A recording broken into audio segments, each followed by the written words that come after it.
Hello, good evening, everyone. How are you doing? Trust you've had an awesome week thus far. You know that this is our weekly time together where we learn. Let me do a few quick housekeeping here. I got a few messages I need to reply to real quick. And I'm going to share the link as well to some of you who are asking about today's presentation. And then we're going to get right into it. So bear with me on poquito. While you are in, if you would like to just share, anything or any question based on the description for today, I want to help you. We're going to do actual some exercises together, and I want to walk you through how to be able to identify who you are called to serve. But just let me post this really quick here.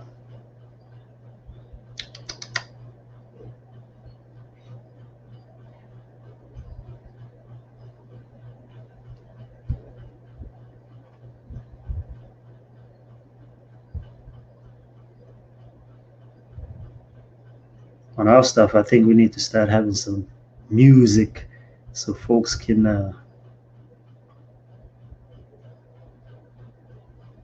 see here. Almost there, folks, almost there.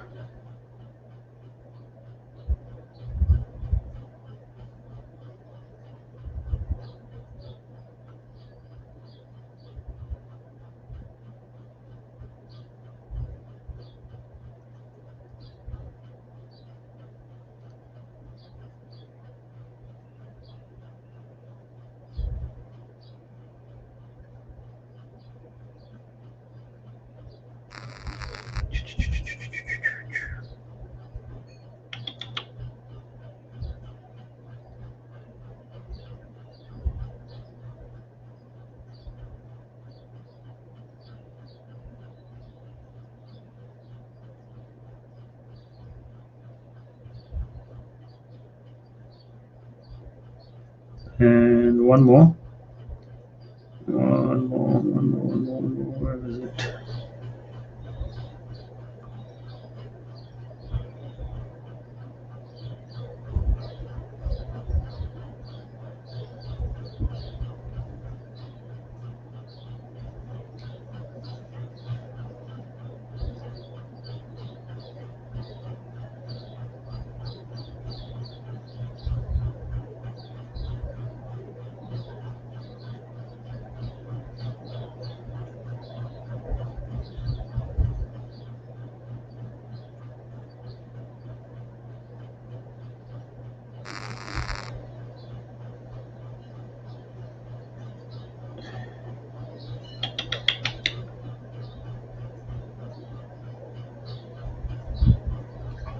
Okay, voila. Alrighty, so welcome again to our weekly workshop. We do these webinars every single Thursday. And so, again, I encourage you to make sure you put it on your calendar. Some of you get the notification automatically, but just in case you have not signed up, always go to our website, okay, strategicsecrets.com.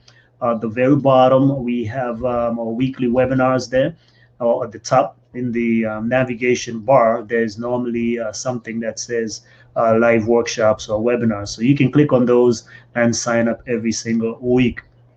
Okay, so are you ready for today's training? We want to talk about, how do you discover your purpose by discovering who you are called to serve. This is a very important topic because there's nothing we can do really in this life without figuring out who we are called to serve. When you discover your true calling, life takes on a whole new meaning, significance, purpose, and impact. And that's what a lot of people are going for these days. They want purpose. They don't just want to have a job necessarily. People are looking to make an impact. And one of the ways you can make a big impact is first figuring out who you are called to serve. Who is your ideal person?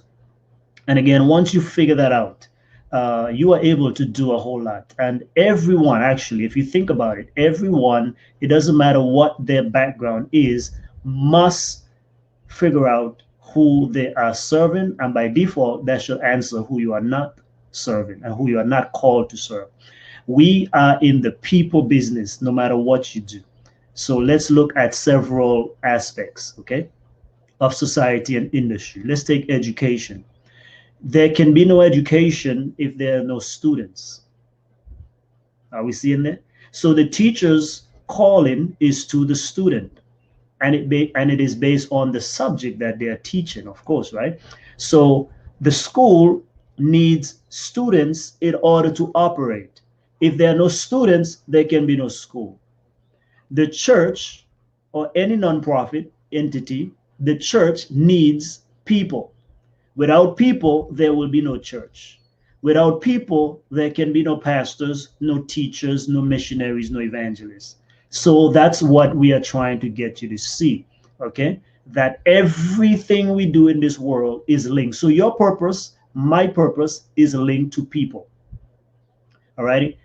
If you are going to make an impact, you must figure out who you are called to serve. Then once you know who you're called to serve, we will get into how you figure out how do we serve them. Because your gifts and talents is not for the whole world. I know it sounds like, hey, we are called. No, you cannot serve the entire world. That's why we need multiple people. But there is a group of people that you and I are called specifically to serve. And by serving them, we have, I like to call it the trifecta blessing, right? So we bless them with our gifts, talents. They bless us in return because there's two, we have either intrinsic motivation or financial remuneration. So, and it's better when it's both. Because again, think about it. The teacher lends his or her skill and expertise to students each day, and they are remunerated for that. But many of them also find the pure joy and satisfaction because they're fulfilling their purpose by serving the right people. When you don't know who you're called to serve, we just kind of go around the silo and we're not motivated or we feel demotivated. Because that's what I'm saying. Many people are in every job, every business is a service business that supplies something to people. Again, take Apple.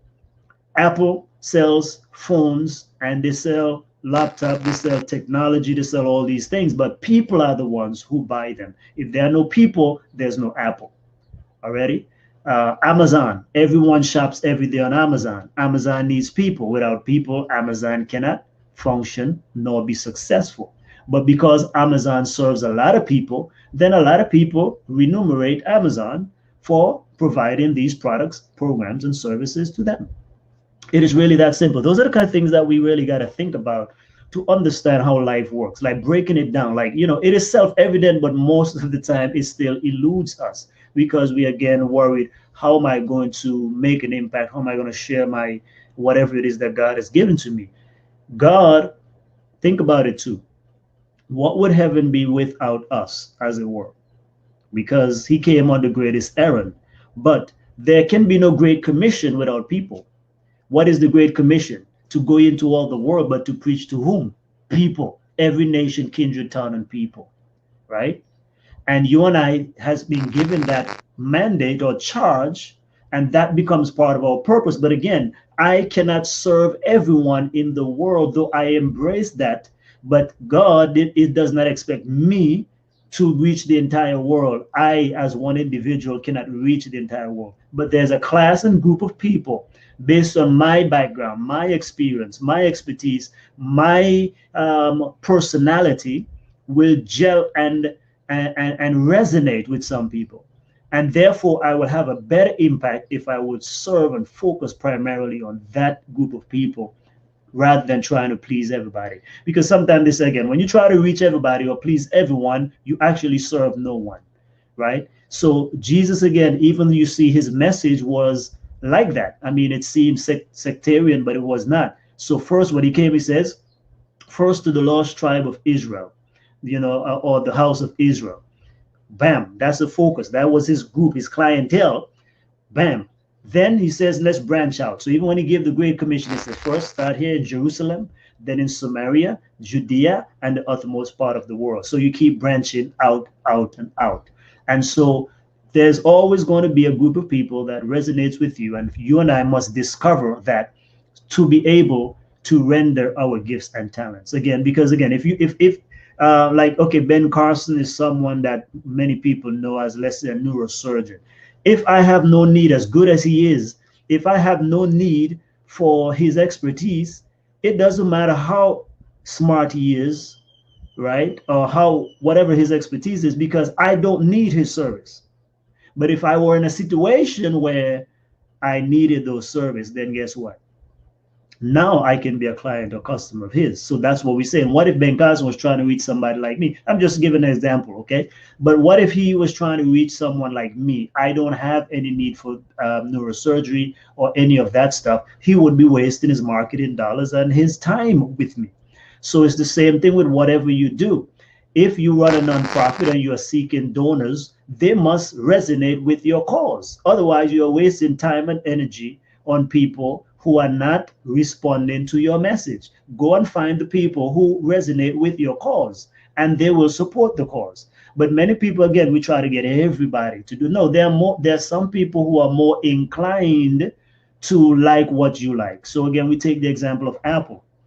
Apple products attract a certain type of people, right? PC, right? You know, you have Microsoft, for example. Those are generally cheaper.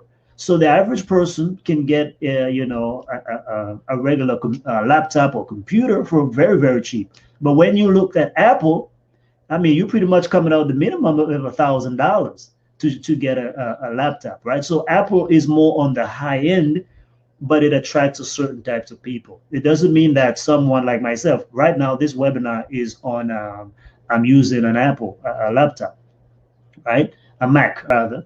And right beside me, I have my regular computer. So I have both, right? So in that regards, but there's a reason why I want Apple and there's a reason why I want the regular PC. I use the Microsoft stuff most of the time. When I need something robust, when I need graphics, when I need top quality, I go with the Mac. I love their services. I really do. But I still love the regular PC, the Mac Microsoft product as well. So I use them both. Okay. I am not a diehard fan of any one of them. I just love both of them. So I am a client, but if you say if it were to pick one, then I would say pretty much, PC, Microsoft, because that's what I've used most of my life. Okay. So I hope that makes sense. I really do hope that makes sense. Again, every industry, every person, every business, every ministry must serve a group of people. And that group of people determines what you do, what you accomplish, and your satisfaction and purpose in life. When you discover to whom you're called to render your service, to the people that value you and what you have to offer, your life will never be the same. Because frustration in life comes from serving people who don't value what we have, who don't want what we have, or we are rendering a service to people that we are not gifted to serve. That's a recipe for misery and disaster. That's why a lot of people, though they might just have a job, they're not happy in the job. So the job brings in monetary stuff, but there is no internal satisfaction and contentment, partly because most people work in jobs simply for financial remuneration, but they are not functioning in their true gifts, passions, and talents. So we want to try tonight to help you to see if we can find a common ground between both of those. Because sometimes we say, okay, well, I got to be a slave to the job and then enjoy my passions on the side. What if there was a way to both of those worlds to come together so you are experiencing both the joys and the financial blessings that goes along with it, right? Because again, yes, it's good to have the bills paid and make sure they are paid, right? That has to be priority. But at the same time, that's really what our biggest problem, especially in the West, is all about. People are unhappy, people are miserable, people, they go to jobs they don't hate, working for salary they don't like, working for people they don't like. And it's just everybody is depressed and discouraged and defeated and down, all the negative D's. But we can solve the problem. And I think that it would be good if, many of this was taking place in our youth when we were younger. So parents should, look at what our gifts and talents are and steer us into those things and that would have made it easier. But nonetheless, there's always hope. Okay, there's always hope. So again, no matter where you look at it, you look at Jesus, you look at the apostles, they ministered to people. Okay, I don't care what, taxi business, Uber business, people. It's all people. Anything that you can think about today. I just came back from the store. Again, the store could not have any business going without people coming there. So they do things to attract clients, customers, people to be able to make a living. The doctor needs patients. And here's the thing, the healthy patients does not do the doctor much good, if you think about it. Now, we need our routine checkups, yes, but they wouldn't stay in business if everyone is healthy. That's why we also know the healthcare system is really not into the healing business, because if everyone was healed, there would be no need for most of it, right? So it is like the mechanic. The mechanic has to sell you the car. I mean, the car company sells the car, but they always provide service. Why? Because they want to make sure that they're still able to make money. Because if they make just one sale and that's it, then what? No, their biggest business is that repeat customer. So the doctor's biggest business is making sure that we are well enough, but make sure that you come back again in 2-3 months, so that way we fix you up and we keep patching you up, but we never really heal you. But then you have other people who are engaged in different forms of healing, and their job is to heal you. See, so they look for customers who want total healing. And there are many people as well who also love that. They just, hey, just patch me up. I'm good to go. Give me the pill. I don't want to fix anything about me. Just give me a pill. If it serves my problems, if it soothes my pain right now, I'm good with that. And most people in society are that way, And so again, but they serve a certain demographics and certain clientele, right? So let's figure it out. I'm going to go on screen here, and I want you to, if you have a notebook, it will be good. This is good exercise. I do this in my journal. So again, I'm not telling you to do stuff with my journal that I'm not doing myself. I was writing in it today. Oh, it's right here on the ground. Okay, vision journal. I tell you, get one. Make sure you get a journal. Journaling is powerful. All of these things you have to be able to have somewhere to store it, whether it's on your device or wherever. But I love writing. Like I said, I'm big into tech, man. But my point is, there's something to me. I'm a blend. I'm like a hybrid between old school and new school, right? So I love a lot of the new school, but I am so embedded in old school. So I think that's good, because I can relate to both ways. But for me, there's just something, I have to still touch the paper, and I like writing. It does, I function better that way. Same thing with books. Most of my books that sell online are digital books. But for me, still, even when I buy a digital book, I still have to go and get the physical version, because I need to highlight, underline. That's kind of how I operate. Okay, so let's get it. Let me bring up my whiteboard screen here. Make sure that you can see it. Let me check on my phone here.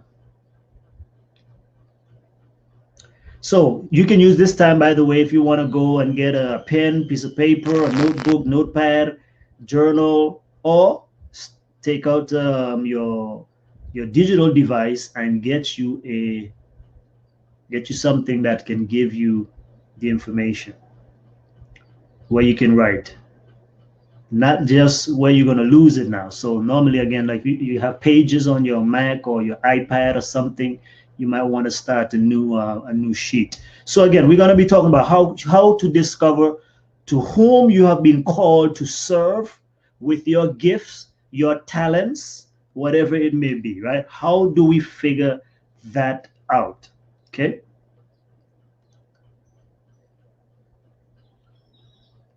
I think we are ready here.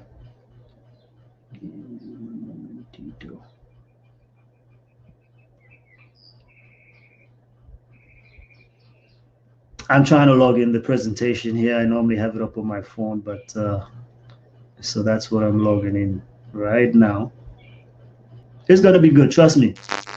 This presentation is very helpful. It's a practical presentation. And you always have to go through that again, even with producing books, courses. You're going to see how it all comes together, because this is something that I need to go through Okay, good. I can see and hear myself.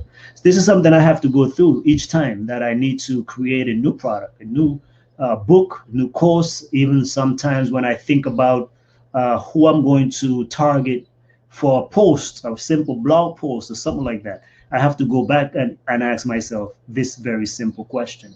So don't underestimate the power of this presentation here. Okay, so let's go on the screen here. So I think you can see it. I'm going to do text. And what I would like you to do, again, I want you to follow along with me. I want you to, let's make it big.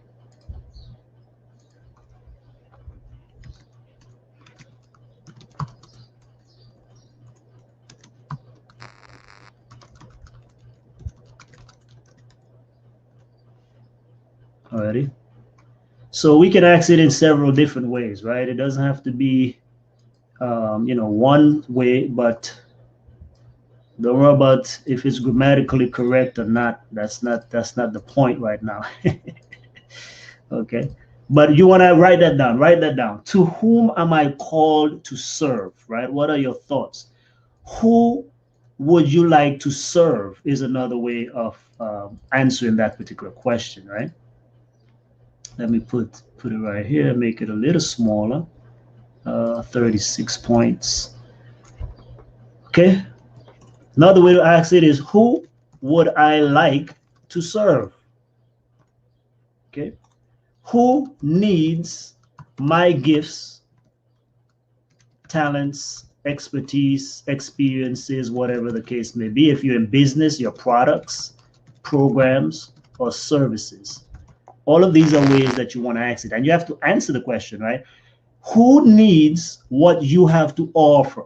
It's another way. Let's ask that again. Who needs what I have to offer? Specifically now, not ambiguously, not it must be clear. Who needs you? Who needs your service? So that's something that you want to ask the question right now. Who needs my service? Who needs my talents? Who can benefit from what I know, what I have to offer, what I have experienced? Okay, that's another way of thinking about it. And you answer that question, and it's going to open so many doors for you, right? So who needs that again? So go ahead and write it down. Let's see what's going on here. That's another way of thinking about it. Okay. Answer that question. Okay, I'm not seeing the rest of the stuff come up on the screen. I've typed a lot of stuff in. I'm only seeing to whom am I called to serve. If there's a delay here. Okay. Alrighty, so let me help you answer the question now. So we have asked the question. Now I'm going to help you to figure out how to answer it, okay? So I'm going to bring up another one. So again, this is discovering your who, right? Discovering your who. Let me post this here. Increase fonts, 36. Make it big. There we go. Alrighty, so here's how you want to answer that question, right? So when you think of your who, you think of the people that value you, the people that respond to you, the people that like what you like, or again, the people who need and want. So needing is and want is two different things. Most people, if you're in business, they don't buy always what they need, right? They buy what they want. Okay, so you need to answer that question too, right? What are their needs and what do they want as well? Answer both. So for example, let's get specific. So I'm going to throw out a few examples. Now let me start with what I do as a profession in my career, right? So I'm in ministry, I'm a pastor, I'm a missionary. So who is my ideal client? So, or to whom am I called to serve? Number one, let's talk with being from a missionary perspective.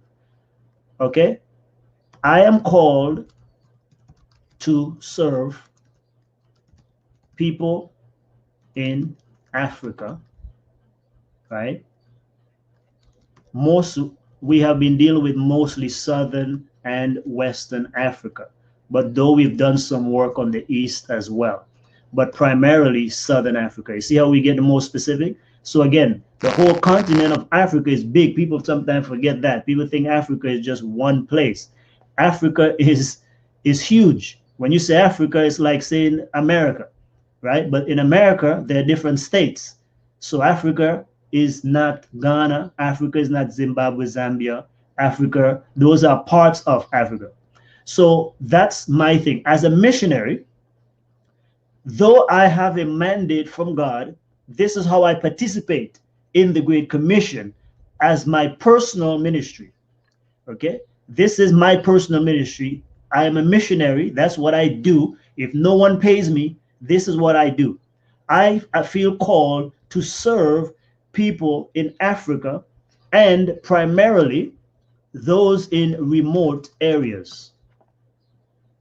I do not work in the city primarily. We don't do missions, ministry, evangelism, and so forth in the city. Here's why. Because we take the part of the gospel that says, you must go into all the world.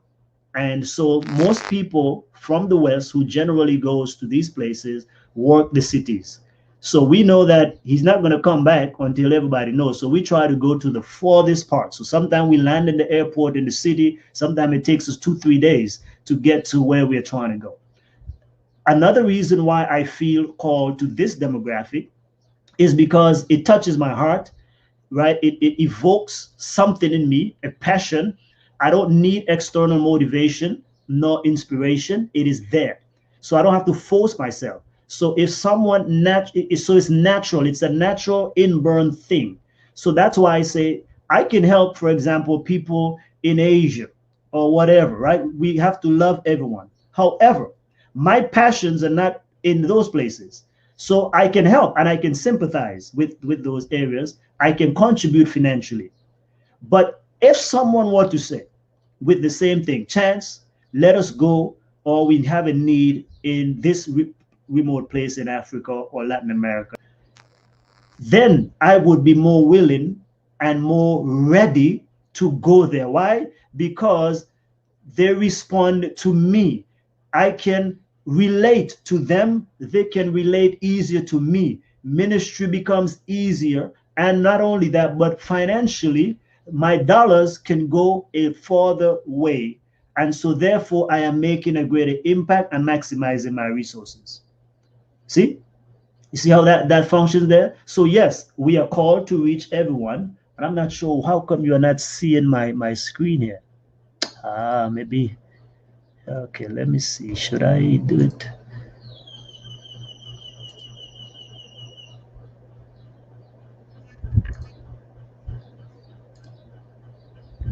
Okay, I hope this is not giving you two. Okay, let me see if I'm going to see it this way.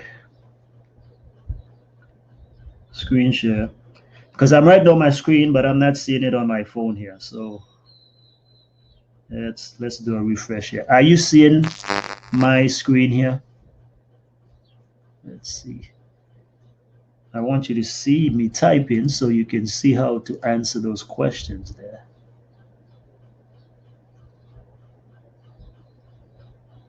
Okay. If not, I will recreate a video and then upload it, maybe part of the replay if I have some time tonight. If not, I will just re-record it and do it. So listen to me as best as you can. But like I said, I'm not sure what's going on here. I am typing on the screen, but you're not seeing my screen because I'm not seeing my screen. It just looks blank, and it should not look just blank. Okay.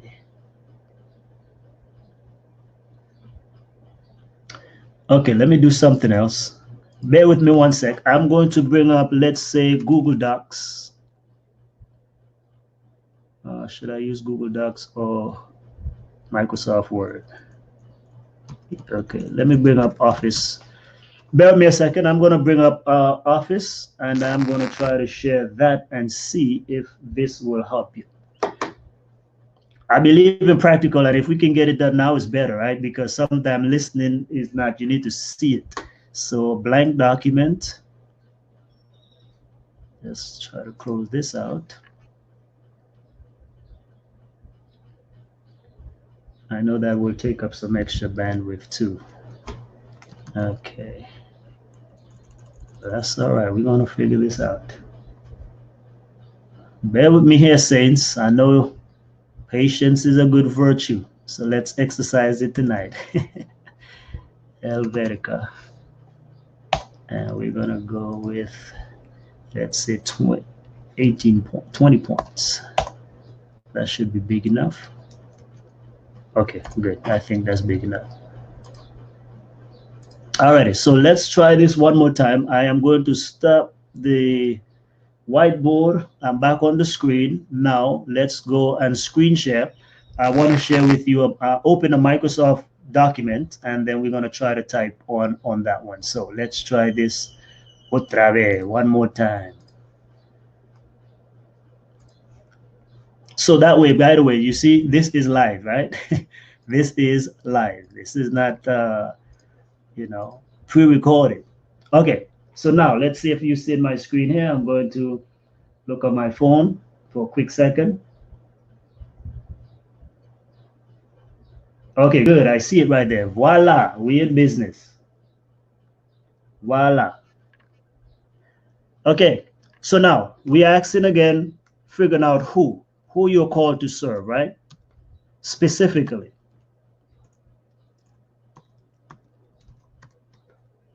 And I give you an example one, right, where my specific, I feel called to Southern, and I would say maybe Western Africa.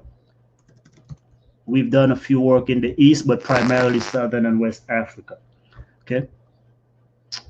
So these are the people that I feel called to serve in the rural areas specifically. And this is for ministry. I'm going to give you for business and how I do with the books and the same thing, right? Because you have to figure out, again, who is the best person to buy your stuff. So I know when we go to Southern Africa, when we go to the rural areas, we get a great reception and our work is generally more successful. It's not that we cannot probably have the same success in the city, but again, it costs more money. And because sometimes you get donations, we want to maximize those donations. So we live in the village, we use tents, we sleep on the floor, and we use the outhouse just like they do. Because if we stayed in the city, you need hotels, you need to do all these different things, and it doesn't stretch your dollar. So we believe that we want to maximize as much money as possible. So we get a greater return on investment of both time, energy, money, and again, it's cheaper. If we were to erect a place of worship, it's generally cheaper there as well in the rural areas than it is in the city. Okay, so that's ministry. So that's one of my who when it comes to, let's say, missionary work. Now, my who as a pastor. Okay, as a pastor, who am I called to serve? Now, this one is tricky because, generally you get assigned to a congregation and sometimes you don't have full control over that, okay? But as far as who I know I am based on my talents and gifts, right? I primarily do best in multicultural congregations, right? And two demographics, not just one, but I want to be specific, but I would say multicultural, but I have a better impact with youth and millennials, right? Those are the two demographics that I serve best as a minister. Not that we don't resonate with others. I have the respect of many of the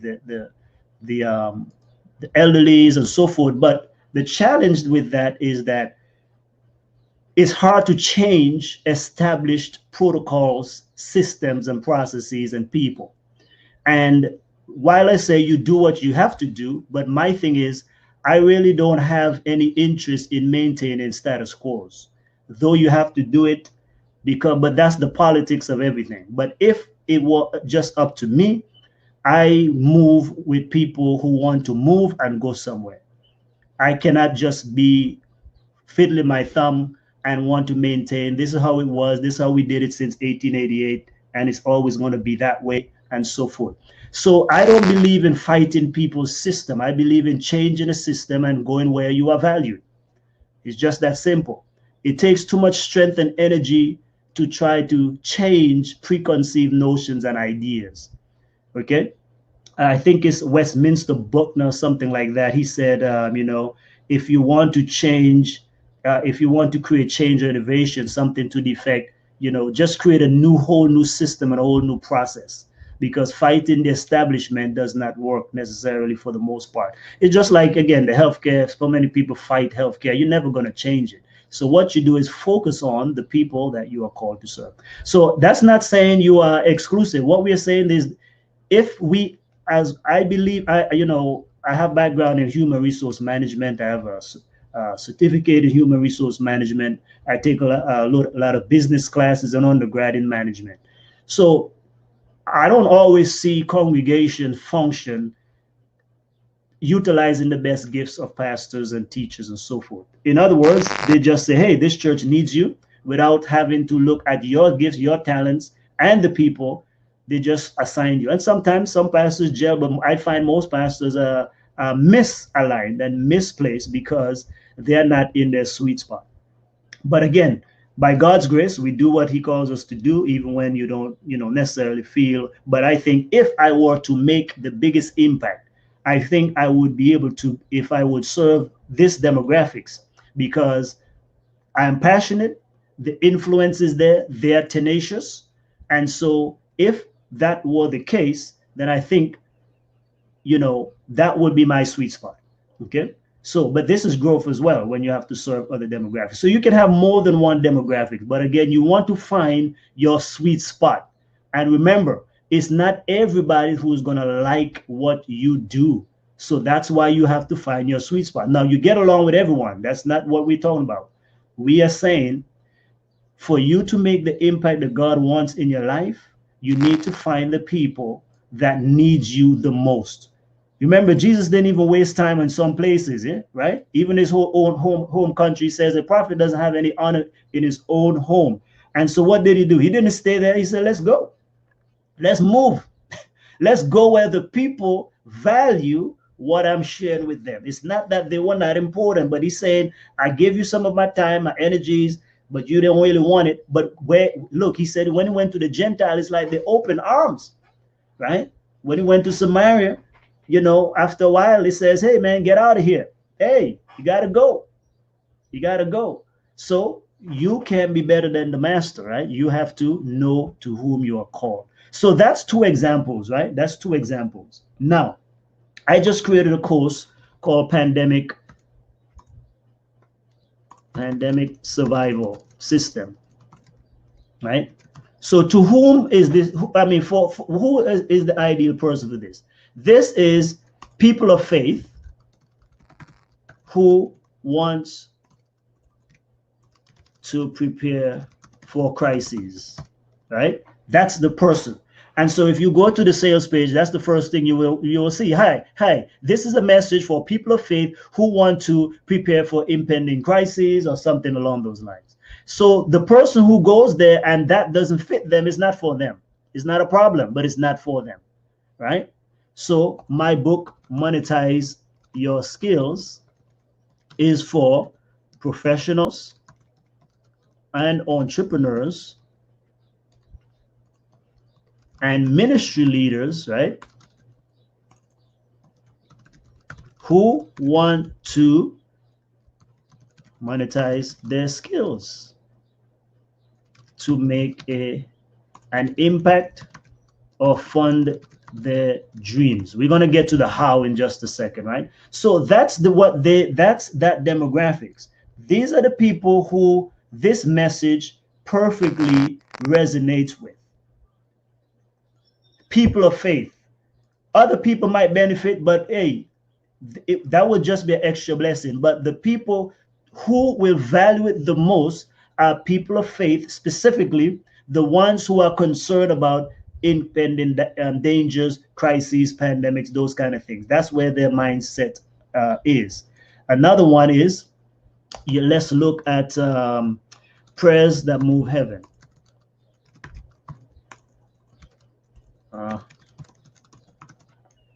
Who is this for?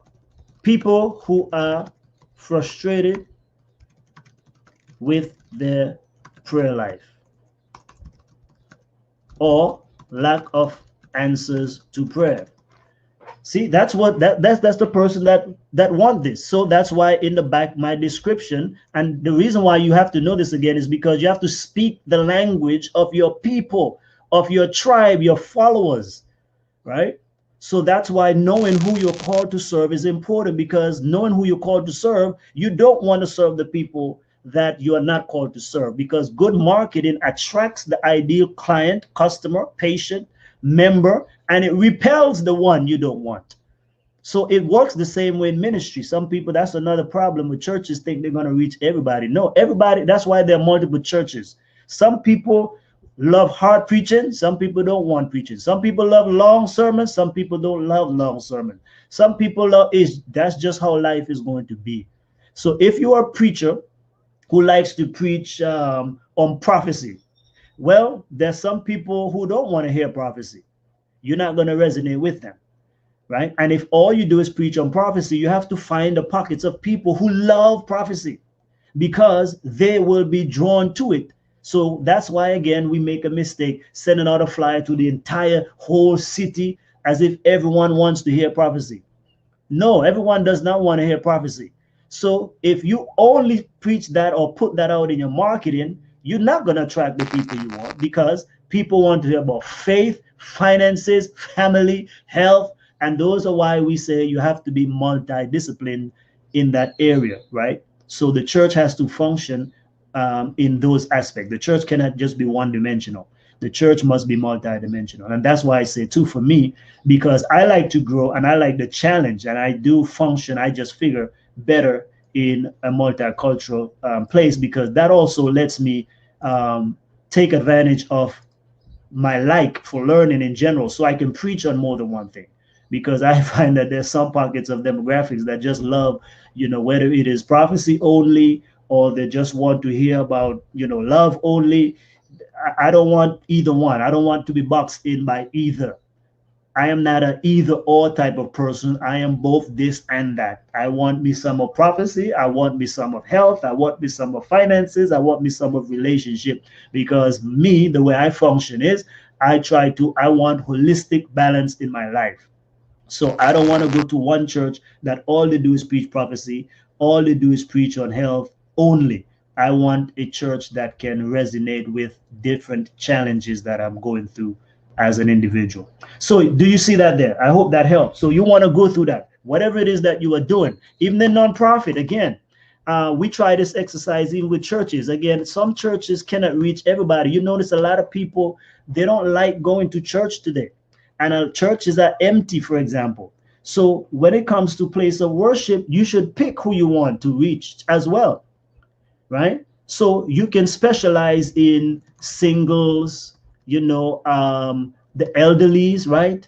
I have a church here, and I've told them, I said, I think you serve that demographic the best, but they're trying to reach everybody. My point is, I said, listen, the people who seem to come to this church and stick in this church are seniors, in the sense of not only just elderlies, but they are established, right? They are very, not just conservative, but very conservative,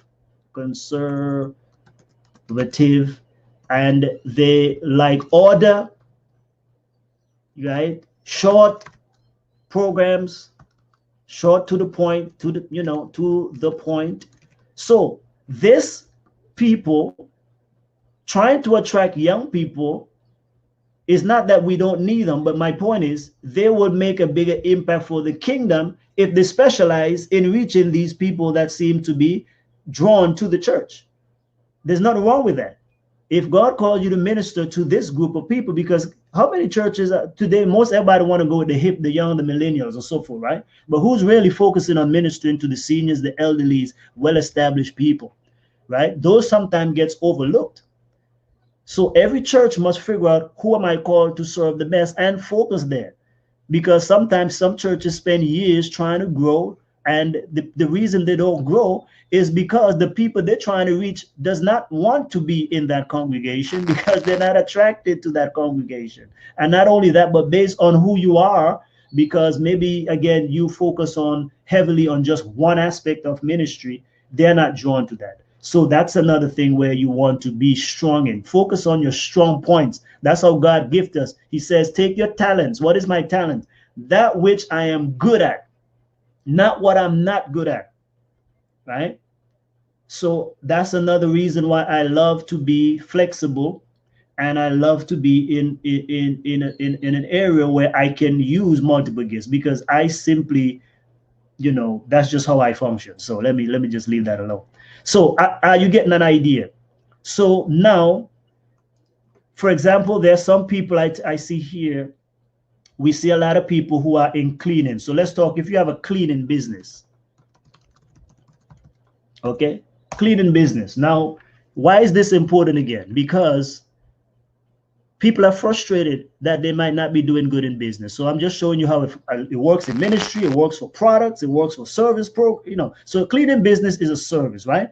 So you have to look at it now and say, I offer cleaning services and I am good at it. That's my gift. That's my talent. That's my product. That's my service, right? So now, who is the ideal client?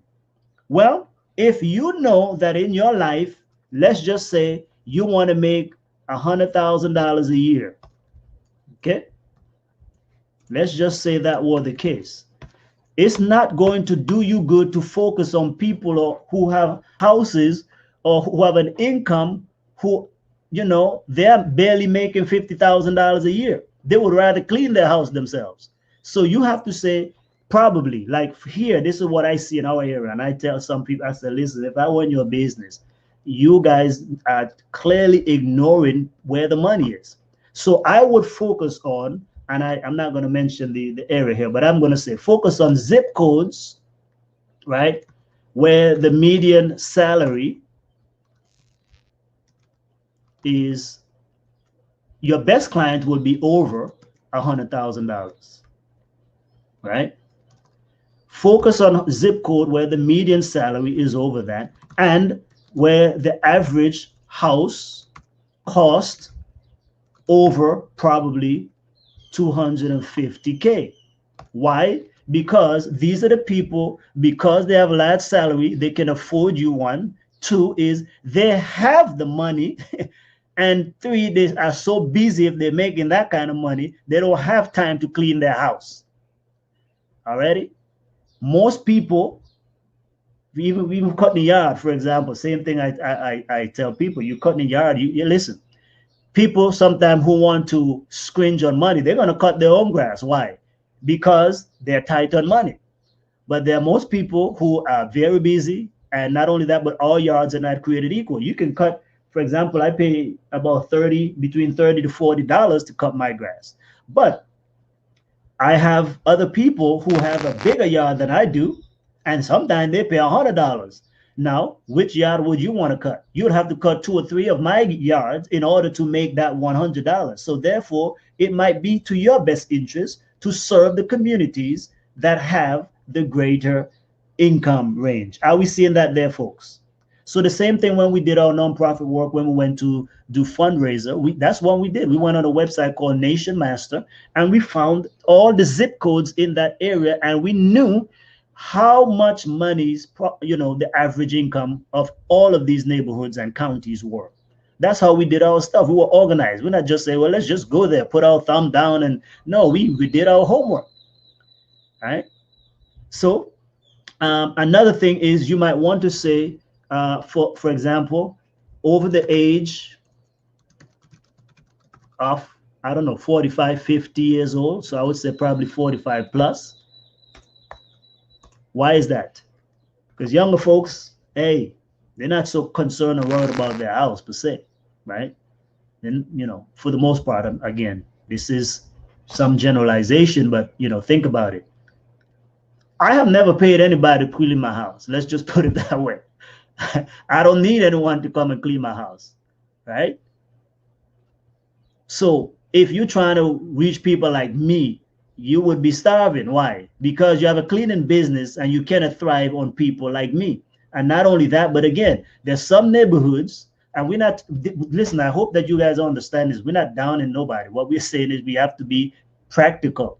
Your income is tied to the people you serve. Your purpose in life is served to the people you serve.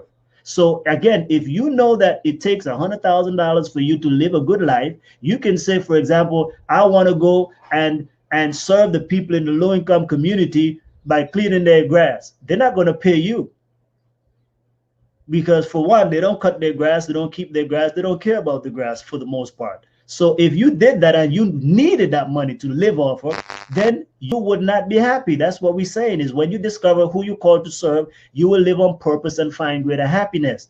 If you're serving people who cannot afford your services and programs and products, they cannot afford you, you will be miserable. You will even begin to hate the people that you're called to serve. Like many people who are on jobs, they don't like the clientele, they don't like their boss, they don't. Why? Because you are misaligned. You're not serving the right people. Serve the people who value what you have and who can afford what you have. Alrighty? Next question. The next question. So that's how you figure out your who. Again, you must be specific. I am called to serve. Let me give you some other examples here of how you can be specific, right? So you can say, again, I am called to serve entrepreneurs. Okay? Entrepreneurs. But you can say female entrepreneurs, for example, right? Who are 50 years or more in business, and their business does over 7 figures or $1 million. Let's say that $1 million a year in sales. Okay, you know that they can afford your services, as an example. Another example could be if you're in health, same thing.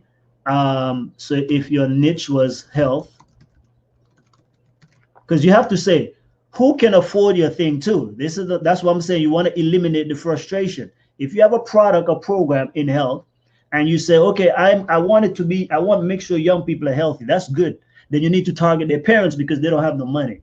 College students are broke, so you have to target their parents, in other words. So though that's the clientele, who will pay for it?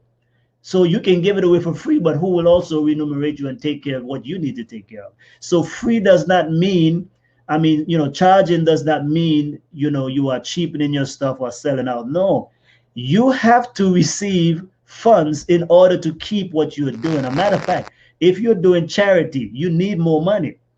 Why? Because charity is not free to the recipient, but the one doing the charity work needs to have resources. So that's why we want to pick. So I would rather you do something, serve people who can pay you what you need to survive. And then if you want, now you can go serve. Because if you don't serve someone who can pay you or value what you're doing so much or offering so much, you are going to be broke and you're going to need someone to serve you. Already, that's just the realistic stuff. There's no problem. I think this group by now should be a mature community to understand the spirituality of money and all these things, right? So we don't need to go over that. Okay, everything you do in life is people remunerate you, and so that's just a basic. So let's say health now. So generally you want to, people over the age of 30, 35, because they have a job. Generally they're making some decent money for the most part, right? Younger than that, they're just coming up, just got out of school or something like that. So, generally speaking, when I do Facebook advertising too, I'm not reaching people younger than this if it's a pay thing. Why? Because I know, again, you look at even my own self, right? I just got out of this bracket, but generally I always look at myself. At 30 years old, 27 years old, 25 years old, where was I? Did I have income to spare like that?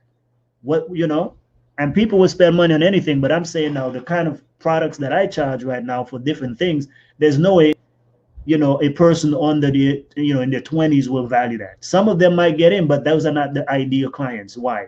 Because they're just getting their life together. Okay. So you might say, again, same thing. Women generally seem to be more concerned about health. So that could be another thing. Not that you can't reach men, but you can say, for example, women and who are 35 years old or more. Maybe you can say they're educated women with a, let's say a bachelor's or a master's degree, for example. It could be she's married with 2 to 3 kids. Okay. She has, well, most of the folks say faith-based, so she's a, again, conservative Christian woman. All right, conservative Christian. And you look at what media do they consume. Well, they might be on what's it called, Pure Flix, right? Pure Flix. That's kind of what they do. What other, they might be watching James Dobson family stuff, right? Conservative views, all of these different type of things. So you look at all of that, and that's going to be your ideal client for this product. You can speak their language, you resonate with them, and therefore now they are more willing to take your offers and pay for your stuff. Why? Because they are, and now we can say, oh, she's also making, let's say she's making about $75,000 a year. Okay, $75,000 a year. That's a good salary. So they're not so strapped for stuff, because if they're making $75,000 a year, that means they probably live in the suburbs. So they are home owners. Makes a difference, right? Because people who own and rent, different mentality, different mindset.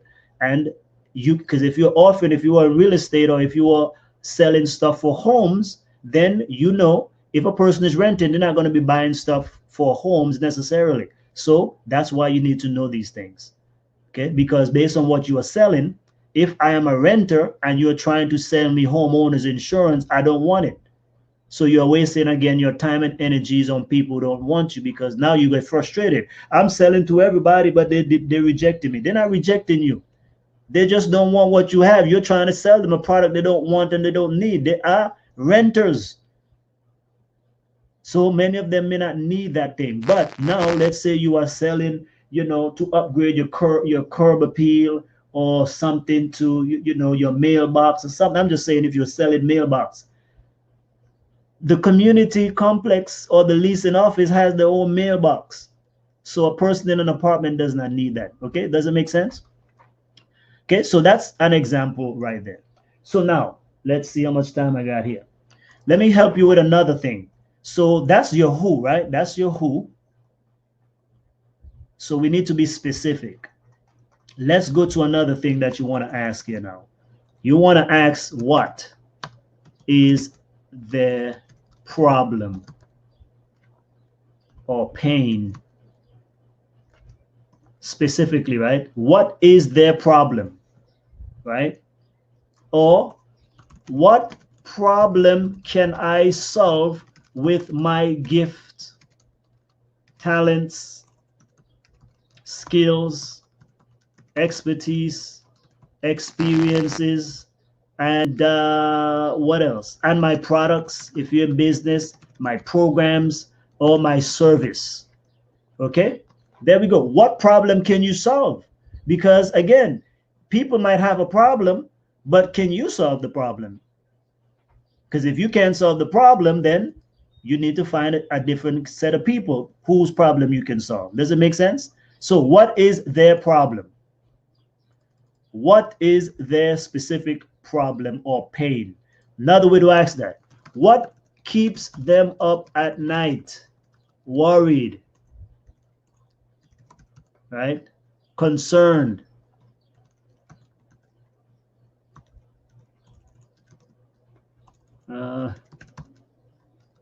discouraged,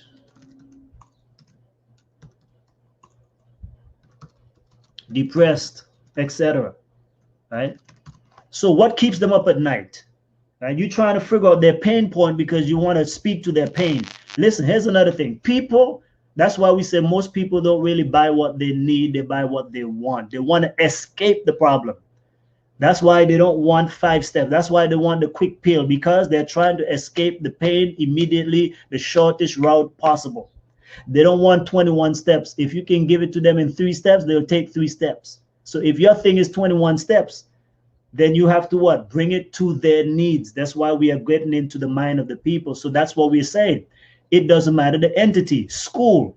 What is their pain is they want to get a job. That's why they go into school. You think if people did not have to, if the education system did not sort of kind of promise people that it was a means to having finances in their future, you think people would go to school? Probably not, right? But they go get that degree because of the promise. They want to have pain or pleasure. That's another thing. So what is their pain? Which is the best one? Because actually pain is more, it's a stronger thing, right? It's a stronger motivator for people. But also pleasure. People buy stuff for pleasure as well. So that's another question. What causes them pleasure, right? In other words, they want to be happy. So that's why they want to go on a vacation. So if you're a travel agent, you don't just say, I'm selling ticket. No, you're selling an experience. I am selling you the experience of a lifetime to spend 6 nights in Tahiti. See, when you say, oh, buy our stuff because we've been in business 30 years. Nobody cares if we've been in business for 30 years. People want to know what's in it for them. That's another thing. What's in it for them? Not for me, for them. Right? What's in it for them? How are they going to benefit from my fill in the blank? My gift, my talent, my expertise, my church, my whatever it is. So what's in it for them? How are they supposed to expect? Listen, man, ma'am, when you buy my course on health, you will lose weight, feel great, right? Have your high school body back, fit those skinny jeans that you have not worn since 1968. Just say something like that. Or since in high school or something like that, right? Let's say, for example, somebody's getting married, right? So if you're selling a health program and is to brides, you say, hey, you will be able to do what? You will be able to get in the best shape of your life for your honeymoon night, or for your husband, or fit in your swimsuit, right, for your big wedding day. Something like that. You see what we're saying? So all of these are the things that we're talking about. Same thing with church, right? Why should people join our church? Oh, because they need the gospel. Okay. Okay. Is that why they're joining our churches now? No, people are not joining the church because your church is nice and all of that. They're joining the church for themselves. And that's why they say, do you have children program? If they have kids and your church does not have kids, they will go to another church that have that because they want programs for their children. Same thing. If they are professionals, what do they want? They want, how can the gospel help me in my business career? Something like that. This is why people are leaving, and this is why they're going to some other church, because your church is not serving their need. You must know your people and solve their need. It's all about them. We are in the people business, customer service, customer satisfaction. Every product, every book you write, everything you do, whatever it is, you must say, this person, my book solved their problem, not just make me feel good. It is all about the people, right? So that's why when Jesus came, he offered people what? Life, hope, healing, health. Why did he do that? And then the big promise of heaven. Right? Isn't that's why the people, again, we said, especially the poor, he says, this, you will have a home in heaven, streets of gold. You notice he painting the pictures here, word pictures, streets of gold, live forever. Who doesn't want that? That's the new fountain of youth.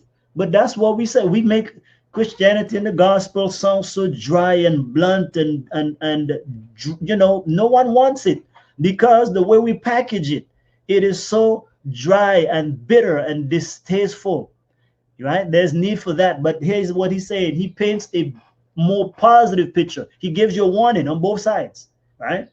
Hey, you can go to that other place, or you can go to this place, streets of gold. You live forever, you know, you will never die, no more sickness, no more pain, no more. Listen, that's the stuff that people want to hear. But if you come every week and you wear them out with this and that and these, you know, no, people have needs. And so when we look at Jesus, he was the master of everything. He showed people how to do business. He showed people how to have a successful practice. You see, but we kind of crouch the thing in the church alone. No, Jesus was all about customer service. Come unto me and I will give you life. What is that? Did he say, come to me so I can take away from you? No, he said, come to me, I will give you. How do you feel when you go to a business or practice and they just, you feel like they're just after your money? How do you feel? You see what I'm saying? But when you go to a business and it feels like they are giving you more than taking away from you, now it's like, wow, I want to do business with them. You know, it's like they only took $10, but what I got from them is worth $100 more. Isn't that what we're saying? So that's why you say you have to speak to people's emotions as well, because it is important, right? It is very important. So ask those questions. What is their problem or pain point? So let me give you two quick examples with my products again. So now let's look at, let's say my book, right? So now, which book should we do now? Okay, Prayers That Move Heaven. Prayers That Move Heaven. Okay, I'm abbreviating. So this book, what is the people's problem and what my books are? Remember, their problem was frustration with prayer, or too many unanswered prayers, or they feel like God is not hearing them. Prayers are bouncing off the ceiling. That's how it feels. So they're frustrated, right? No answers. So what's the promise then of my book? What is now your solution? How does my book solve that? So what is the subtitle of the book? So it is, first of all, is Prayers That Move Heaven. How to get your prayers answered 100% of the time. Wow. You see that? I identify their problem and I offer the solution. My solution is you can get your prayers answered 100% of the time. Not just sometimes, but every time, using my system, my process. Voila, what I've discovered. See, that's what we're talking about. So my book now goes into exactly how to do that. That's what it's all about. That's how you're supposed to think about your products. Now, let's say another one, book to business bootcamp. So let's go back here. So now, book to business, okay, bootcamp, right? Let's look at the problem that we find here. What is the problem that my clients or the person who most likely would buy that? First of all, who? Let's take, we didn't do this one. Maybe I should have done one we did already. But let's, okay, this is a new one. So let's take both of them here. So who is this book for? Again, this is for professionals, again, entrepreneurs, and ministry leaders who want to write a book. That's what they want. Okay, their frustration or problem though is they don't know how or where to even start. They've tried over and over again, and it just didn't work out or materialize or happen. Okay, so they don't know how. They want to write a book, but it seems complicated to write a book. So I come now and I say, so book to business, this is my solution now, or promise to. So I'm solving their problem. How does my stuff, my course, solve this particular problem? One is, so we say, so it's first of all is how to write and publish a best-selling book and use it to start or grow a business or ministry. Wow. So I'm even giving them more than, because I know generally, I know already that's the frustration. So I'm solving multiple things, because so many people, they want to know how to write a book, don't know how. But after they've written the book, then they run into a problem. They're not making money with the book.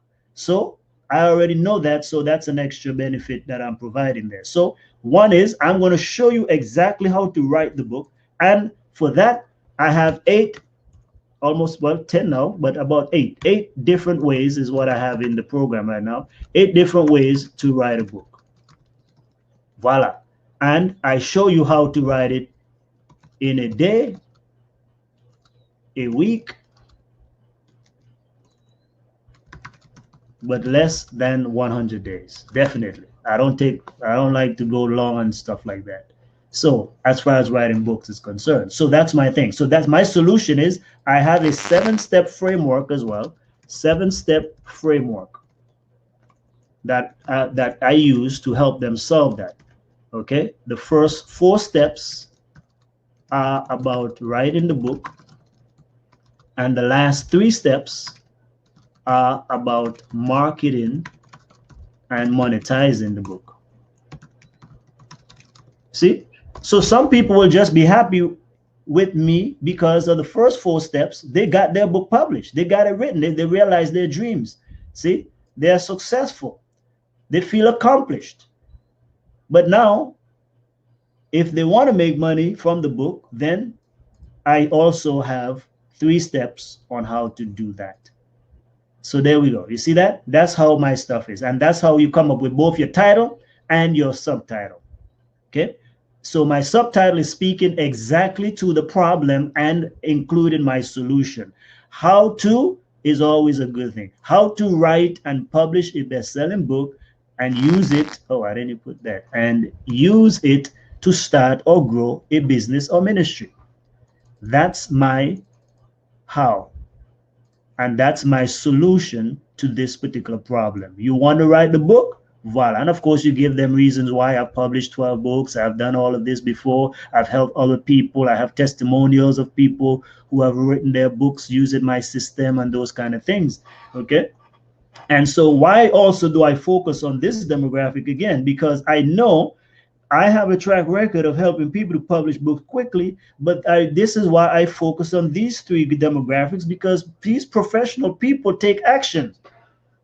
Other people will take forever because they procrastinate. They're not professionals. Okay. And so that's partly why I do that. But also, when it comes to investing in the book or the program, these people here have money to do it. So it's not that others can't learn it, but the problem is, again, we just find that most people who take their life, business, or career seriously, they are action takers. And so therefore now I can maintain my promise down here of you can write a book in either a day, a week, 7 weeks. I always like the number 7. So that's what I originally started out when I was doing that. I used to give people 7 weeks to write and publish their books. And then I did a book in a week. I did a book in a day, and actually one in an hour. So those are all, again, part of how you can do it in 8 different ways, right? 1 hour even. So there we go. That is an idea. Ministry Okay, let's give one for the people in ministry now, because we know our ministry folks. Ministry. How is this possible? Here's what we say. A lot of ministries, churches even, do not survey their community to know what the community needs. So a church must provide community needs. Many of them only preach, right? But not meet needs. And again, people want to know, what can you do for me? Preachers come in a dime, I mean, a dime a dozen. They can find them now on the internet easily, right? So the same thing, the church must know what are the community's needs and what is also the church or ministry or nonprofits financial, okay, ability to meet certain needs or those specific needs. So again, if you are a church that doesn't have a lot of resources, then you might not be able to do a lot of ministry needs. Okay. So what we have found is, what always help is when you do like health expos and health seminars, and we do financial counseling, financial seminars and workshops. See, these are the kind of things you have to do. People, before you can preach to them, it's like, hey, I know you're preaching to me, but what else are you doing for my other areas of my life, right? They want marriage counseling, okay, parenting classes, right? They need to, whatever, but you have to figure out, again, it's based on the demographics, okay? It's based on where you are. If you are in the singles ministry, then you definitely have to have a marriage class, right? Marriage prep, premarital counseling / workshops, right? All these kind of things. So that's what we are saying, is that some people want to go straight to the goal of join my church. Why? Join my thing. Why? Support my nonprofit. Why? What are you doing? Who are you impacting? You have to be able to show them what you are doing as well. So there's a book called Ministry of Healing, I think it's page 149, that talks about Christ's strategy for successful ministry, right? So it says he mingled with people. See that, you see the centrality of people again, right? He ministered to their needs, right? He sympathized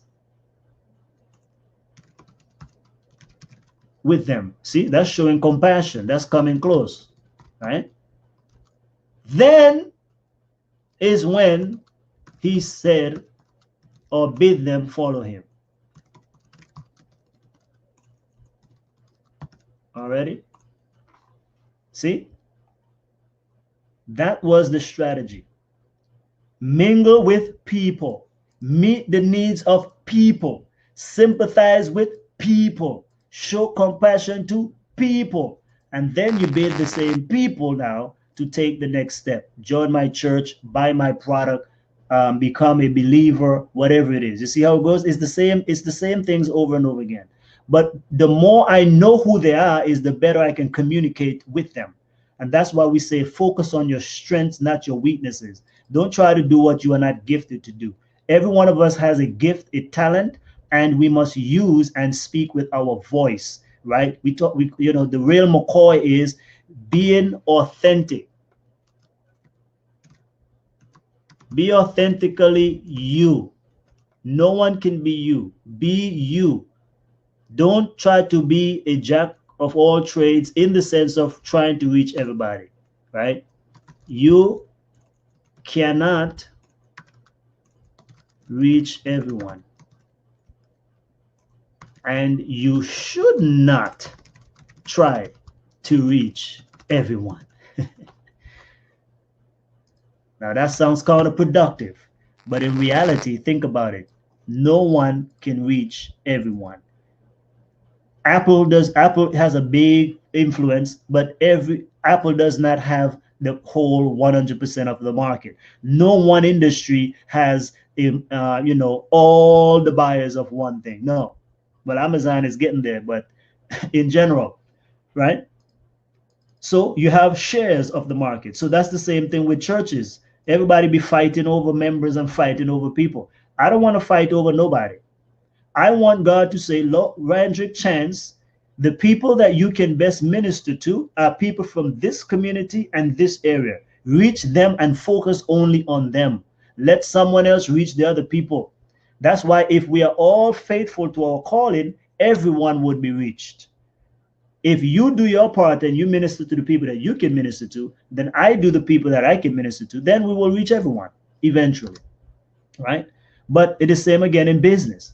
You cannot reach everybody, so don't try to grapple for every customer, every client, every patient. There are patients that are just for you, right? I know a physician friend who is very good at this, where one of their ideal customer is seniors, and their practice does very well by serving the senior community as their main patient load. That's what we're talking about. And again, if your thing costs a lot of money, you must reach people with a lot of money. Do not try to reach people who don't have a lot of money.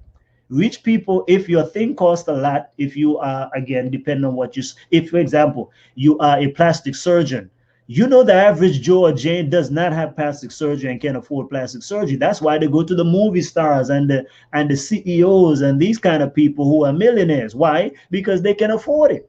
That is strategic.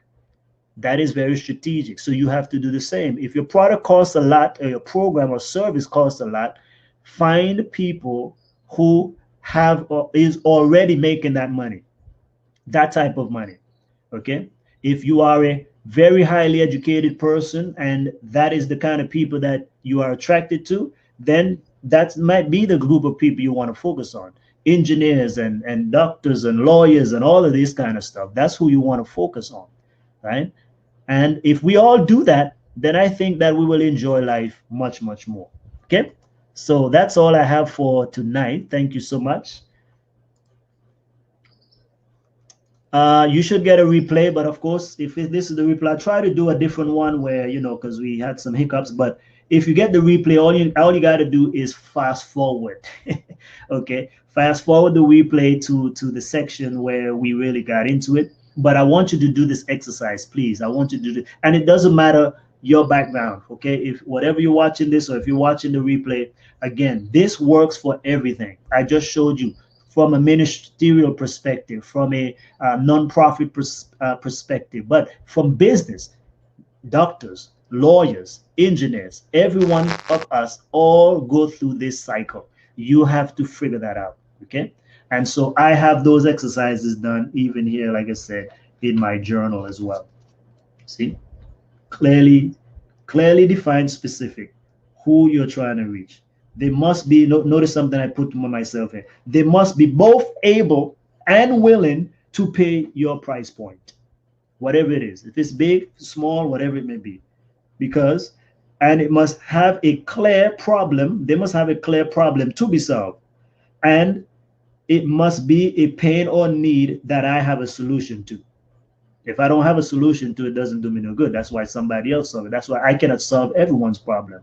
That's why I don't try to meet everyone's need, because I cannot solve everyone's problem. State the problem clearly, specifically. This is recap. What exactly is the problem? And what are you solving? What pain do they have? Right? Or what pleasure are they trying to gain? What is your system, your process? What do you have to offer specifically that will solve specifically the problem of this specific person? Everything must be specific. Okay. Another way to put it, I help blank to do blank with or using my blank. Here's one of the stuff that I put down here. And again, it's all different for different things you do, right? So like I said, if I'm helping people online, this is the best people that I can help. It says, I help doctors get their books and courses online. Specific. What do I help them do specifically? I help a specific group, doctors, What do I help them do? I help them get their books and courses. Why? Because they're busy. They don't have time to do all of that. That's their frustration. They have content, they have information, they have knowledge, but they're not able to get it out. What do I come along them and do? I am able to help them to do that. Another one is so this is someone else. This is another friend in ministry space, but he does stuff for business. So he says, I help entrepreneurs specifically quickly and profitably scale their business or grow their business using his thing, his process. So how do I help doctors and so forth do that? Because I created a course, a program called Monetize Your Skills. And in it, it goes down on how to take your content.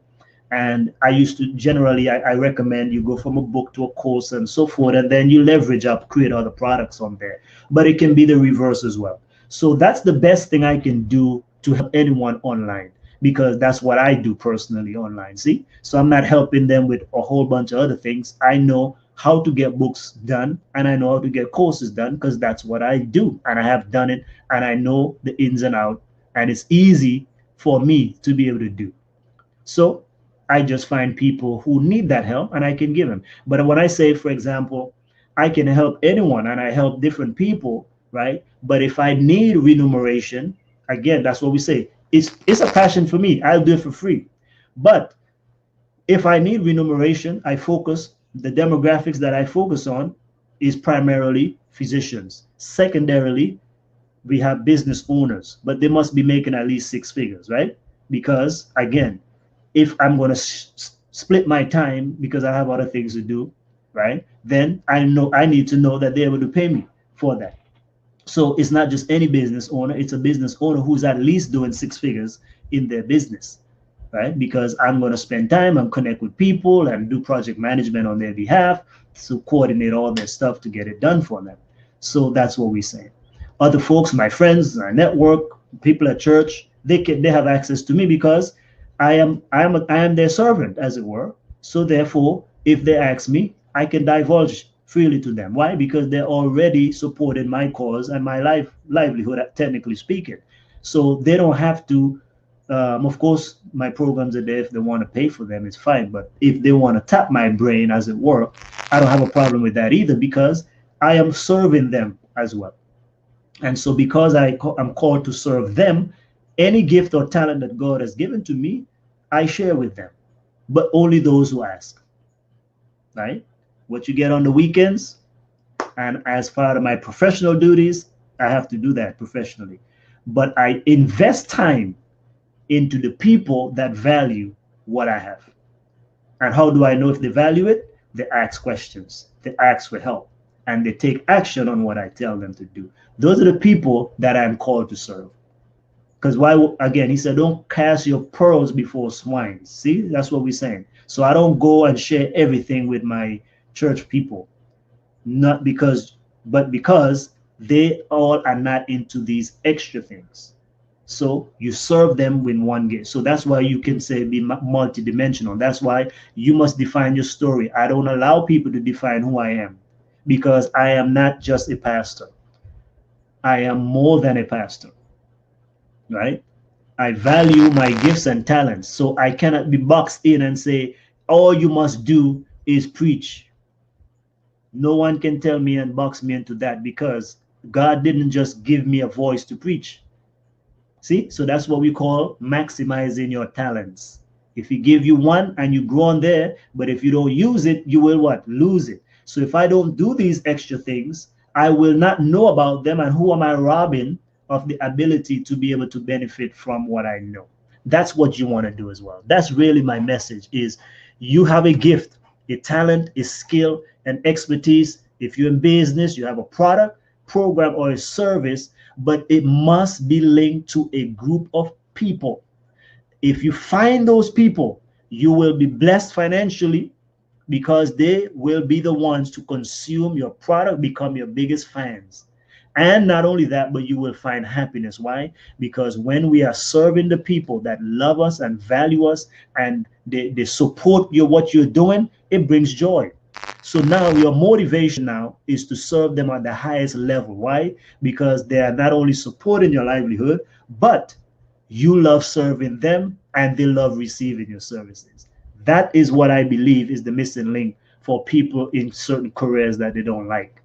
Find a new place, a new group of people that has a problem that you are naturally generally gifted to solve. Why? Because you would not need motivation and inspiration. Even when you want to procrastinate, it would not be a deadly procrastination because you love doing this stuff. You will get up every day and do it if no one paid you.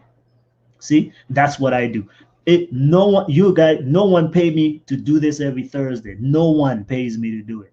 But why do I do it? Because there are people who come on and I know I'm making an impact and they value what I'm doing. That is the motivation.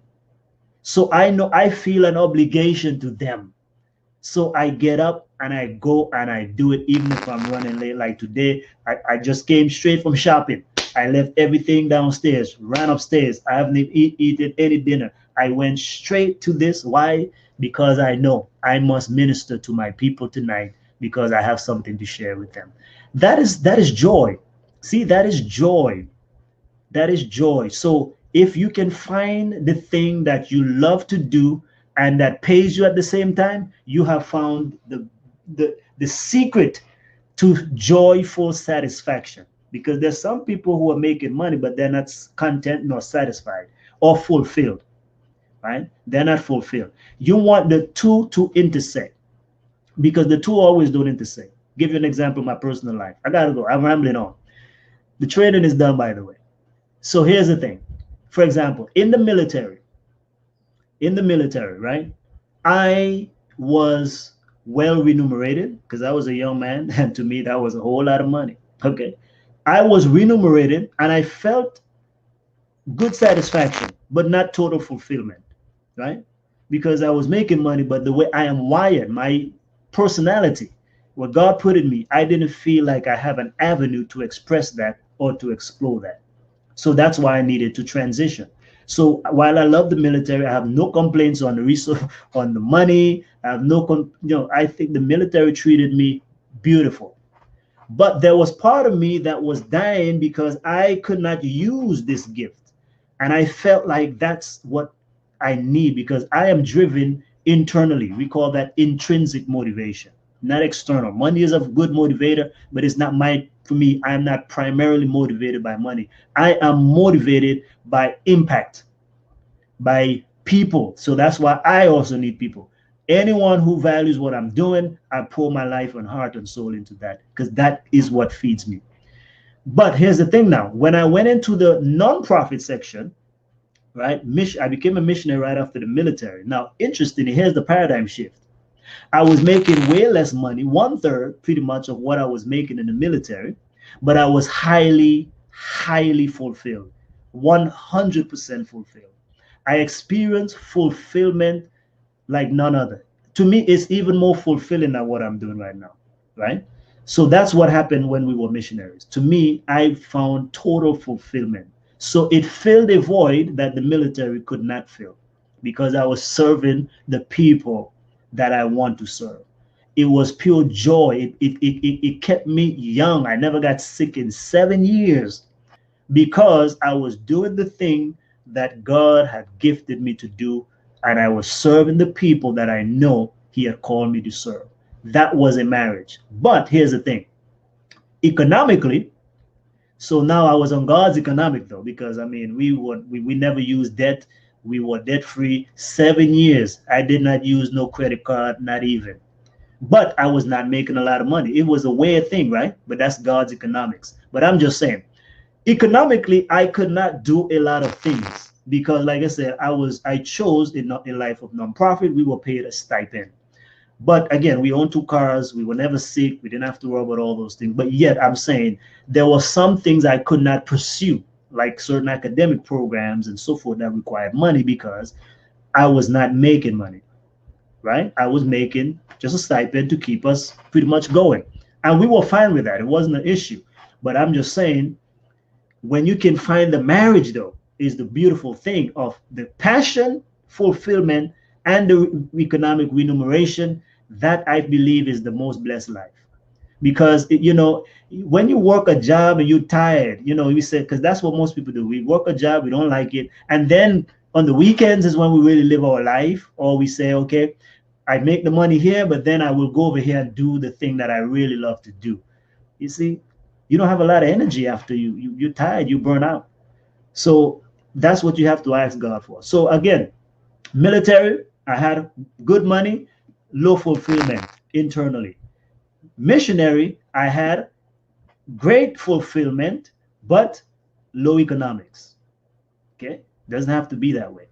In this role, there is a little bit of both balance, but I would say, because yeah, I'm making a decent salary, I have home and everything, you know, so we are better off in that sense.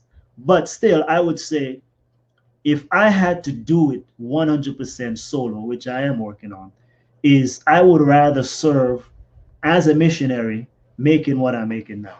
That would be the ideal life.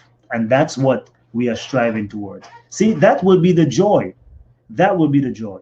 So you're not feeling like you're working, in other words. So that's what we said. When we were missionaries, I mean, we got up. I mean, it was like almost 7 days of work of what we were doing, but it never felt like work. We would leave the house early in the morning, get home at six in the evening. It never felt like work. 7 long straight years. Why? Because we were in our gifts. We were utilizing our talents. It was valued. We were working with people who also valued what we did. And so that's the ideal life that I want you to ask God to lead you into that. And so, but it starts with identifying who God wants you to serve, because who you are called to serve is where your financial remuneration is tied. Think about it. If you're a mailman, your job is at the post office, and you serve the people and the customers at the post office. They pay you. See, as a preacher, my job is with the church. I serve the church people. That's how I make a living. See, but for you, if you want to create a system and a following and a movement, you say, Lord, to whom are you leading me to serve? Who are the people, based on the gifts and talents, experiences that you've put inside of me?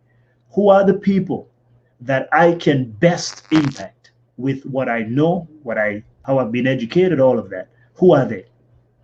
Put me in connection with that group of people. And when you have found that, friends, trust me, you will live with purpose. That is true purpose. That is true purpose. Already, write me and tell me different if it's not. chance@strategicsecrets.com. May God richly bless you. Again, please follow us, strategicsecrets.com. Share it. That's what we do right there. Strategic Secrets is all about taking spiritual messages and apply it to all areas of our life: spiritual, physical, financial, academic, the whole nine. We help you to live a successful life because we believe in balance, and we believe that God wants us to have an abundant life, not only in the church, but outside the walls of the church. We add value by becoming valuable. We upgrade our knowledge. We upgrade all areas of our life. So when you get better, you are able to make a better impact. When you utilize all the faculties that God has given to you, you will be able to minister in places you never thought possible. So God is expecting you to use your talents. Don't hide them under a bushel. Multiply them. But the way you multiply them is by using them and blessing people with your gifts and talents. That could be done in our space online world. We write books because books gives us the opportunity to sow spiritual knowledge into people's life so they can apply it to certain areas and become successful. We utilize preaching, we utilize teaching, webinars, workshops. Those are the avenues, but the message is still the same. We want you to live a balanced, successful life. We call that the John 10:10 life. I have come to give you life and life more abundantly. We don't want you to just prosper in church alone, because you have to live on this earth, right? He says, beloved, I wish above all things that you may prosper and be in good health, even, yes, as your soul is prospering, but not to the exclusion of the other areas. He wants you to prosper spiritually, that's your soul, physically, and financially, or in other areas as well. So take that. It's your heritage. Don't let nobody else tell you different. Never feel guilty for God's blessing, because he promised the abundant life. So it is yours by faith. We believe that too. Okay, take care. Good night. I will see you on next week. Go to strategicsecrets.com, share it out, invite somebody, take one of our courses, buy one of our books, do whatever you can, get the message out. We will see you later.